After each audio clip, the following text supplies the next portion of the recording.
২০২৪ সালের ২৭ জুলাই বৈষম্যবিরোধী ছাত্র আন্দোলনের আরও দুই সমন্বয়ক সার্জিস আলম ও হাসনাত আবদুল্লাহকে মহানগর গোয়েন্দা পুলিশ তাদের হেফাজতে নেয়। এ নিয়ে কোটা সংস্কার আন্দোলনের ৫ জনকে ডিবির হেফাজতে নেওয়া হয়। শনিবার ডিবির অতিরিক্ত উপকমিশনার জুনায়েদ আলম সরকার জানান, গত কয়েকদিনে ঘটে যাওয়া ঘটনার বিষয়ে জানতে ও তাদের নিরাপত্তার স্বার্থে ডিবি হেফাজতে নেওয়া হয়েছে। এর আগে ২৬ জুলাই শুক্রবার বিকেলে গণস্বাস্থ্য নগর হাসপাতাল থেকে চিকিৎসারত অবস্থায় আন্দোলনের অন্যতম সমন্বয়ক নাহিদ ইসলাম, আসিফ মাহমুদ সজীব ভুইয়া ও আবু বাকের মজুমদারকে ডিবি হেফাজতে নেওয়া হয়।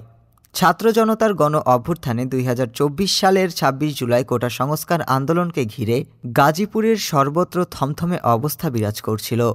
ঢাকা, গাজীপুর, নরসিংদী ও নারায়ণগঞ্জ সহ ৪ জেলায় অনির্দিষ্টকালের জন্য কারফিউ চলছিল। শ্রমিকরা আন্দোলনে যোগ দিতে পারে এই আশঙ্কায় পোশাক কারখানাগুলো বন্ধ ঘোষণা করা হয়। ২৬ জুলাই শুক্রবার আন্দোলনরত শিক্ষার্থীরা গাজীপুরে কারফিউ ভেঙে বিক্ষোভ মিছিল ও মহাসড়ক অবরোধ করে।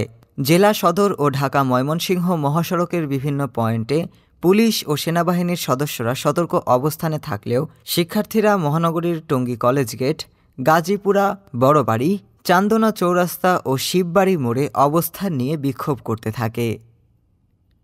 ডেস্ক রিপোর্ট, আজ বার্তা।